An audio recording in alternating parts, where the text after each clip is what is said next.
একদম দুধের মধ্যে পাঠিয়ে দিতেন। আল্লাহু আকবার, আল্লাহু আকবার।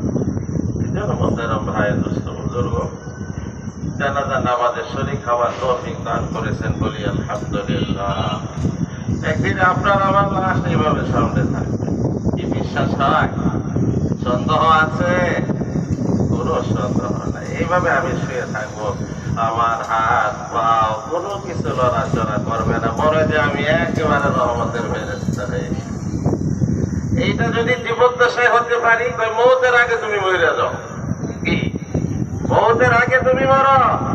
সোজা হও, সোজা হও, ডাইনে বাবায় তাকায়ও না, আরাম খায়ও না, আরাম খায়ও না, সুদ খায়ও না, ঘুষ খায়ও না। নামাজ পড়ো, আল্লাহর গোলামি করো, তোমার জিন্দেগি দাম জিন্দেগি আহমদ করা বন্দেগি, জিন্দেগি বে বন্দেগি সারবে।